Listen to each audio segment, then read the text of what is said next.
ಶಾಲೆಯನ್ನು ನಿರ್ಲಕ್ಷ್ಯ ಮಾಡುತ್ತಿರುವ ಸರ್ಕಾರಕ್ಕೆ ಹೇಳಿ ಧಿಕ್ಕಾರ. ಸರ್ಕಾರಿ ಶಾಲೆಗೆ ಶಿಕ್ಷಕರನ್ನು ನೇಮಕಾತಿ ಮಾಡದ ಸರ್ಕಾರಕ್ಕೆ ಹೇಳಿ ಧಿಕ್ಕಾರ. ಸರ್ಕಾರಿ ಶಾಲೆಗಳನ್ನ ಕಡೆಗಣಿಸುತ್ತಿರುವ ಸರ್ಕಾರಕ್ಕೆ ಹೇಳಿ ಧಿಕ್ಕಾರ. ಇಲ್ಲಿ SDMC ಮತ್ತು ಗ್ರಾಮಸ್ಥರು ಮತ್ತು ಪೋಷಕರ ಒಂದು ಪ್ರತಿಭಟನಾ ಕಾರ್ಯಕ್ರಮವನ್ನು ಈ ದಿನ ಹಮ್ಮಿಕೊಂಡಿದ್ದು, ಸುಮಾರು ಒಂದು 3 ವರ್ಷಗಳಿಂದ ನಾವು BO ಮತ್ತು DDPO ಮತ್ತು ಸರ್ಕಾರದ ಲೆವೆಲ್ ತನಕ ಮುಟ್ಟೋ ತನಕ TV ಚಾನಲ್ಗಳು ಕೂಡ ಬಂದಿದೆ. ಇಲ್ಲಿ ಸರಿಯಾದ ಶಿಕ್ಷಕರನ್ನು ನಮ್ಮ ಶಾಲೆಗೆ ಕೊಟ್ಟಿಲ್ಲ. ಸುಮಾರು 27 ಮಕ್ಕಳುಗಳಿದ್ದಾವೆ. ಎಲ್ಲ ಮಕ್ಕಳನ್ನು ಇಲ್ಲಿ ತುಂಬ ಒಂದು 50-60 ಮಕ್ಕಳನ್ನ ಆ್ಯಕ್ಚುಲಿ ಹೊರಗಡೆ ಬಿಟ್ಟಿದ್ದಾರೆ. ಸಮಸ್ಯೆ ಏನಂತಂದರೆ, ಇದ್ರ ಬಗ್ಗೆ ಯಾವುದೇ ಅಧಿಕಾರಿಗಳು ಇಲ್ಲಿವರೆಗೂ ಬಾಳೂರು ಶಾಲೆಗೆ ಪರ್ಮನೆಂಟ್ ಶಿಕ್ಷಕರನ್ನ ಇಲ್ಲಿ ನೇಮಕಾತಿ ಮಾಡಲಿಲ್ಲ, ನಮಗೆ ಕೊಡಲಿಲ್ಲ. ಹಾಗಾಗಿ ಇಲ್ಲಿರುವಂಥ ಸರ್ಕಾರಿ ಶಾಲೆ ಮುಚ್ಚುವ ಸ್ಥಿತಿಯಲ್ಲಿದೆ. ಇದನ್ನು ಸರ್ಕಾರದ ಗಮನಕ್ಕೆ ಕೂಡ ತಂದಿದ್ದೀವಿ, ಶಾಸಕರ ಗಮನಕ್ಕೆ ಕೂಡ ತಂದಿದ್ದೀವಿ. ಎಲ್ಲರಿಗೂ ತಂದರೂ ಕೂಡ ಯಾರು ಕೂಡ ಇದ್ರ ಬಗ್ಗೆ ಗಮನ ಹರಿಸ್ತೆ ನಮ್ಮ ಶಾಲೆಯನ್ನು ಬೀಗ ಹಾಕೋ ಮಟ್ಟಕ್ಕೆ, ಮುಚ್ಚೋ ಮಟ್ಟಕ್ಕೆ ತಂದಿಟ್ಟಿದ್ದಾರೆ ಅನ್ನೋದು ಭಾಳ ಬೇಸರ ಸಂಗತಿಯಾಗಿ ಸಂದರ್ಭದಲ್ಲಿ ಹೇಳ್ತಾ, ನಮಗೆ ಶೀಘ್ರವಾಗಿ ಈ ಶಾಲೆಗೆ ಶಿಕ್ಷಕರನ್ನ ನಮಗೆ ಇಲ್ಲಿ ಅಲಾಟ್ ಮಾಡಿ ಕೊಡಲಿಲ್ಲ ಅಂತಂದರೆ ನಾವು ಮೂಡಿಗೆರೆಯ BO ಕಚೇರಿ ಎದುರು ಉಗ್ರವಾದ ಧರಣಿಯನ್ನು ನಡೆಸಬೇಕಾಗುತ್ತೆ. ಯಾಕಂತಂದರೆ ಇಲ್ಲಿರುವಂಥ ಎಲ್ಲರೂ ಬಡ ಮಕ್ಕಳಿರೋದ್ರಿಂದ ಇವರಿಗೆ ಪಾಠ ಮಾಡೋದಕ್ಕೆ ಇಲ್ಲಿರುವಂಥ ಶಿಕ್ಷಕಿ ಆಲ್ರೆಡಿ ಅವರು ಪೇಷಂಟ್ ಇದ್ದಾರೆ. ಹಾಗಾಗಿ ನಮಗೆ ಅದನ್ನು ಚೇಂಜ್ ಮಾಡಿಕೊಳ್ಳುವಂತ ಹಿಂದೆ ಕೇಳಿದ್ದೀವಿ. ಆದರೂ ಕೂಡ ಈ ಅಧಿಕಾರಿಗಳು ಇದ್ರ ಬಗ್ಗೆ ಗಮನ ಹರಿಸಿಲ್ಲ. ಶಾಸಕರ ಗಮನಕ್ಕೆ ತಂದಿದ್ದೀವಿ, BO ಗಮನಕ್ಕೆ ತಂದಿದ್ದೀವಿ, CO ಗಮನಕ್ಕೆ ಸಮೇತ ನಾವು ತಂದಿದ್ದೀವಿ. ಗ್ರಾಮ ಪಂಚಾಯತರು ಕೂಡ ಇದ್ರ ಬಗ್ಗೆ ಗಮನವನ್ನು ಸೆಳೆದಿದ್ದಾರೆ.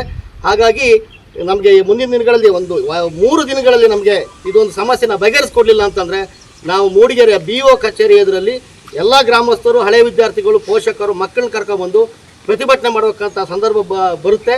ದಯಮಾಡಿ ಇದ್ರ ಬಗ್ಗೆ ಗಮನ ಹರಿಸಿ ನಮಗೆ ಶೀಘ್ರವಾಗಿ ನಮಗೆ ಇದ್ರ ಬಗ್ಗೆ ಮಾಹಿತಿಯನ್ನು ಕೊಡಬೇಕು ನಮ್ಮ SDMC ಸಮಿತಿಗೆ ಮತ್ತು ಹಳೆ ವಿದ್ಯಾರ್ಥಿಗಳಿಗೆ ಮತ್ತು ಪೋಷಕರಿಗೆ ಅಂತ ತಮ್ಮಲ್ಲಿ ಮನವಿಯನ್ನು ಮಾಡ್ತೇನೆ. ಈ ಮೂಲಕ ಆದಷ್ಟು ಬೇಗ ಇದು ಶಿಕ್ಷಣ ಸಚಿವರಿಗೂ ಕೂಡ ಇದು ಮುಟ್ಟಬೇಕಿದು. ಈ BO ಏನೋ ಬರ್ತೀವಿ ಅಂತ ಹೇಳಿದ್ದಾರೆ, ಅಲ್ಲಿ ತನಕ ನಾವು ಪ್ರತಿಭಟನೆಯನ್ನು ಇಲ್ಲಿ ಮಾಡ್ತಾನೆ ಇರ್ತೀವಿ. ಅವ್ರು ಬಂದು ಸಮಸ್ಯೆಯನ್ನು ಬಗೆಹರಿಸ್ಕೊಡ್ಲಿಲ್ಲ ಅಂತಂದರೆ ಇದನ್ನು ದಯಮಾಡಿ ಶಿಕ್ಷಣ ಸಚಿವರು ಕೂಡ ಇದನ್ನು ಗಮನಿಸಬೇಕು. ದಯಮಾಡಿ ಇದ್ರ ಬಗ್ಗೆ ನೀವು ಡಿಸ್ಟ್ರಿಕ್ಟ್ DDPO ಹತ್ರ ಮಾತಾಡಿ ನಿಮಗೆ ಈ ವಾರದಲ್ಲಿ ಈ ಶಿಕ್ಷಕರ ಸಮಸ್ಯೆಯನ್ನು ಬಾಳೂರು ಶಾಲೆಯಲ್ಲಿ ಬಗೆಹರಿಸ್ಕೊಡ್ಬೇಕಂತ ಈ ಸಂದರ್ಭದಲ್ಲಿ ನಿಮಗೆ ತಮ್ಮೆಲ್ಲರ ಪರವಾಗಿ ಕೇಳ್ಕೊಳ್ತೇವೆ. ಬಾಳೂರು ಹಿರಿಯ ಸರ್ಕಾರಿ ಪ್ರಾಥಮಿಕ ಪಾಠಶಾಲೆಯ ಒಂದು ಅಳಲು ಇದು.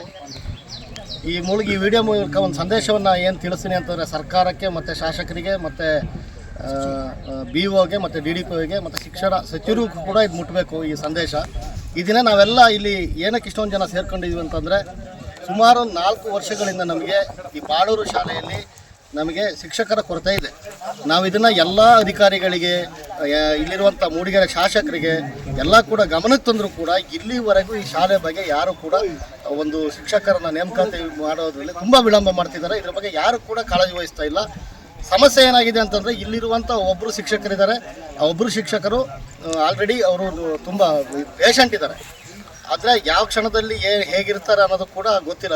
ಆಲ್ರೆಡಿ ಶಿಕ್ಷಣ ಇಲಾಖೆಗೆ ಕೂಡ, ಜೊತೆಗೆ ಗ್ರಾಮ ಪಂಚಾಯತಿಯ ಸದಸ್ಯರು, ಅಧ್ಯಕ್ಷರು ಎಲ್ಲರೂ ಕೂಡ ಈ ಸಂದರ್ಭದಲ್ಲಿ ಇಲ್ಲಿ ಕೂತ್ಕೊಂಡು ನಾವು ಮನವಿ ಮಾಡೋದೇನಂತಂದರೆ, ನಮಗೆ ಬಾಳೂರು ಶಾಲೆಗೆ 2 ಶಿಕ್ಷಕರನ್ನ ದಯಮಾಡಿ ನಮಗೆ ನೇಮಕಾತಿ ಮಾಡಿಕೊಡಿ. ಯಾಕಂತಂದರೆ ಇಲ್ಲಿ ಸುಮಾರು 71-80 ಸ್ಟ್ರೆಂತ್ ಇದ್ದಂಥ ಶಾಲೆ ಈಗ ಕೇವಲ 27 ವಿದ್ಯಾರ್ಥಿಗಳು ಇರುವಂಥ ಪರಿಸ್ಥಿತಿ ಇವತ್ತು ನಮಗೆ ಒದಗಿದೆ.